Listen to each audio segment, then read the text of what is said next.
guys, welcome back to another tutorial video, and in this one we're going to be drawing really realistic looking hair using colour pencils. And to do this I'm going to be showing you the drawing that I did of Emilia Clarke.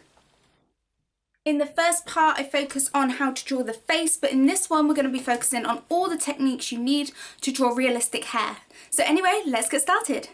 Okay guys, so the way that I'm going to do this is for the first sort of 5 minutes I'm going to be talking through some general tips and advice for drawing realistic hair using coloured pencils whilst I'm drawing the left hand side of the hair, and then as I get towards the right bottom side of the hair I'm going to talk through in more detail exactly my technique for drawing the hair step by step, the colours I'm using and all of that sort of stuff. But let's get into the first part where I talk through some general advice for drawing any type of hair. And the first thing that I think is really important is when you do your initial sketch, you need to make sure that you've got it really accurate. You're focusing on the direction that the hair is going in when you're doing your sketch and your clumps. And I think it's important that you don't try to draw in every single strand of hair. It's just not needed. With the initial sketch, try to keep it simple, just getting the basic clumps and shapes that make up the hair, but try to keep it as simple as possible, and also try to keep your sketch as light as possible, and that will make it a lot easier. You don't want it too dark because you don't want the pencil lines to show through the coloured pencil. So tip 1 is to have a really accurate initial sketch. You can get this by following a reference photo, and you can decide how you want to actually get the sketch down. You can freehand it, use the drawing grid, you can use like a tracing paper or whatever you want. Just make sure that you have an accurate sketch before you go in and add all of your coloured pencil. But then once you've got your sketch down, you need to think about where are the shadows, where are the highlights in the hair. So look at your clumps of hair, whether it's straight, curly, wavy, no matter what sort of style it is, you need to identify where are the shadows and highlights in this particular head of hair. So like with curls, it tends to be that the shadows are on each side of the curl, and then towards the middle it becomes more highlighted. So if you identify the shadows and highlights, when you come to choosing your colours, you'll have a better idea of how dark you need to go and what your lightest colour should be. Okay, so once you've thought about that, then when you start to apply the pencil, it's really important to think about how you're actually applying the pencil. So what I like to do is I like to use my pencil strokes in terms of lines rather than like circular motions, because you might use a lot of circular motions for doing like skin or shading the skin and other parts of the face, but with hair I like to use lines that go in the direction that the hair is actually flowing in. And if it's really curly hair, the hair might be flowing in lots of different directions. So I like to do it clump at a time and focus on that clump of hair, look at the direction that that clump of hair is going in, and just do like shading in lines and like taper the lines with the direction that the hair is going in, and not just shade it in with circular motions. And also, as well as like how you're going to do your pencil strokes, you need to think about the fact that you need to keep your pencil nice and sharp, otherwise the lines will be really fuzzy. So keep your pencil nice and sharp throughout the entire process, and also try to work in lighter layers. Don't go in straight away with your first colour and press really hard, because you don't want to burnish too early. If you press too hard on your coloured pencil straight away, then it will make it really hard for you to add layers on top. The paper just simply won't take it. So with your initial early layers, try to keep it really light, keep your pencil sharp, and just get down the basic structure. And then as you add more and more layers, you can really get in those shadows and start to burnish. And burnishing is really important when you're drawing hair, because you need to not have that white grain of the paper showing through, and to get rid of that you do need to sort of blend it all out and burnish it all together. But towards your first initial layers you can kind of not apply so much pressure. It's just not needed, and I never like to do that. So when you're actually applying the pencil and you know where the highlighted areas are, towards the early layers I don't really apply much pencil to the highlighted areas. I like to keep those quite white, because when I blend it out with like a lighter colour, like the lightest shade you're using, that will add tone to those highlighted areas. But I like to leave the highlighted areas showing through so I know exactly where those highlights are. But of course, this guide isn't like the only right way to drawing hair. This is just how I like to do it. And if you like to do it differently, that is up to you. So another thing is that once you're starting to build up those layers, you need to make sure that your shadows are getting dark enough, because what is so important in getting realism is having a really good contrast between your shadows and highlights. As I always say throughout anything that you're drawing, the contrast is key. So you need to make sure that your shadows are getting as dark as they need to be, and the highlights are as light as they need to be to pop and contrast and make that hair look nice and glossy, make it look shiny. They need to have those highlights in and have them in the correct sort of place. And you also don't want to have a really harsh kind of cut-off point between your shadows and your highlights. Try to make them transition nicely, so when you're like blending the shadows into the highlights, try to blend and burnish them together to get more of a seamless sort of transition, but I'll talk more about that in a second. And another thing that I love doing is once I've got in all of the basic tones and shadows, I don't want the hair to look really uniformed. So what I do is I go in with an x-acto crafting blade, and I use that to pull up some of the wax colored pencil. And this means that I can pull up all little detailed hairs and individual hairs, and this really breaks up those clumps of uniformed hair and makes it look a lot more flowy and natural and a lot more realistic. And finally, I like to go in with like a Faber-Castell polychromos, which isn't so waxed and soft and creamy. And I like to use this harder pencil to create little tiny flyaway hairs to again break up those uniformed clumps of hair and make it look really natural. Okay, so now let's get into drawing this right hand side of the hair, and as you can see, I'm focusing on this particular clump first, and like I said, I like to focus on it one clump at a time. And what I like to do first is I like to get in all of these really dark shadows and establish the darkest part for each clump of the hair. And to do this, I'm using like a really dark brown pencil. It's called Sepia, and the pencils that I'm using are the Caran d'Ache Luminance coloured pencils. So just use any dark brown or any darkest colour that you've picked for the darkest part of the hair. And so I just used the pencil strokes in terms of lines. I used lines that were going in the direction that the hair is going in, and I've just established those darkest areas. And then what I did was I went in with the raw umber, and I used that to add a base tone to the whole of this curl. This curl was quite dark, there wasn't too many highlighted areas, so I just added a base colour to that whole thing. And then I went over now with some like burnt siennas, so some more like warm toned browns, just to make the colour a bit more accurate. And I'm just layering that on top of that section. And you can see that because we added the darkest shadows first, we can still see where those darkest areas are. And so we've still got a lot of structure to the hair, even though we're going over the whole thing with other colours as well.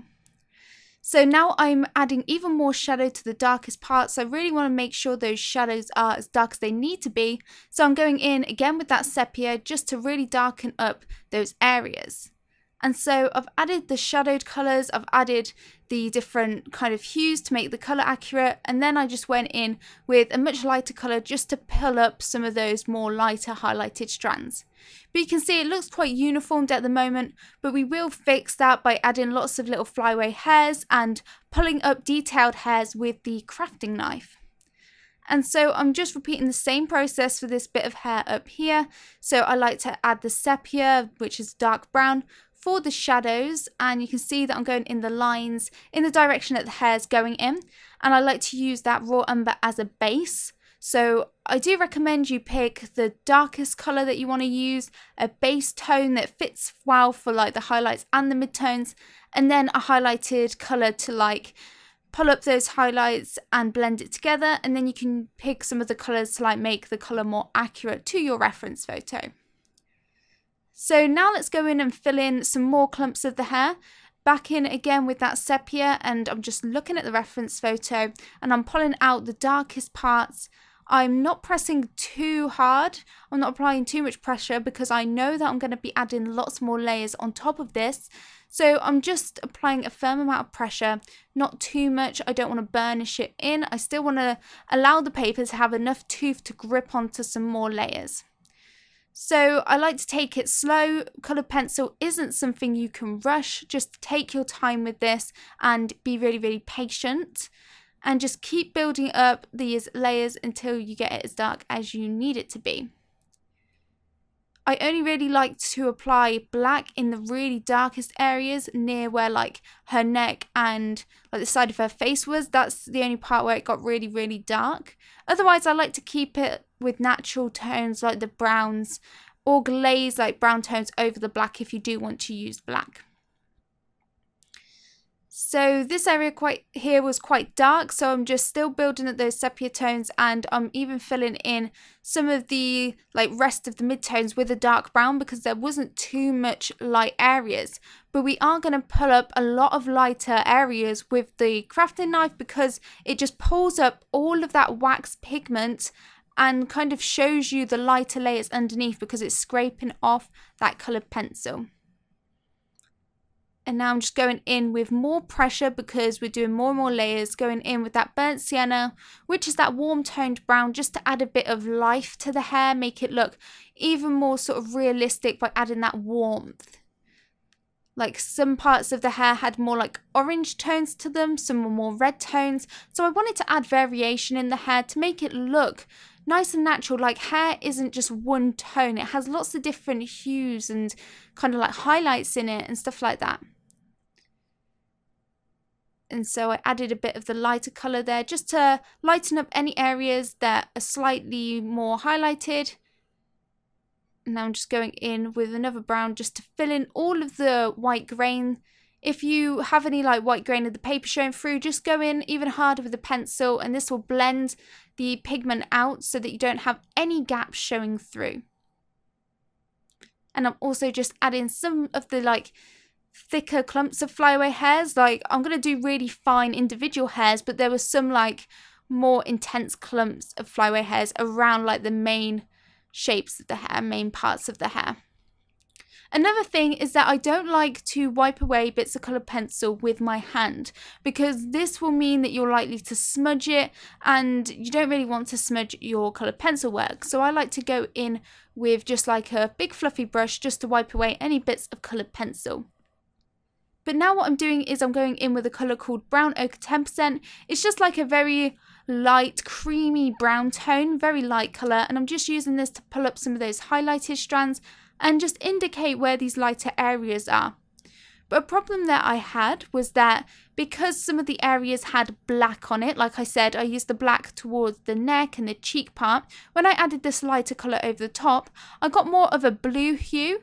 And so to fix that, all I did was I went over it with some more brown tones, like the brown ochre. And this just gave it more of a nice warm brown natural tone. But it still is a lot lighter than the others. So it still gives us that highlighted strands of hair look to it. So I'm just still going around with all of the different colours, just tweaking little bits. But now let's get into adding all of the detail with this crafting knife. And this little tool is so amazing at getting detail with coloured pencil. You can just see in a minute how much you can get, like so much lift from the coloured pencil and like so many like light hairs. It's just amazing. It's like my favourite tool for drawing hair.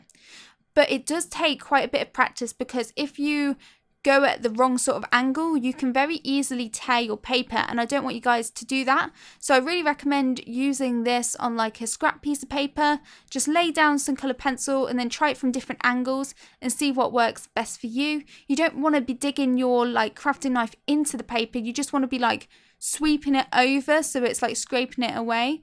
And you'll see in a minute, it's like I'm sweeping the knife rather than like digging it in, otherwise it will rip. It's not like you're trying to etch the coloured pencil in, it's not like you're etching, you're just simply trying to scrape off the wax-based pencil.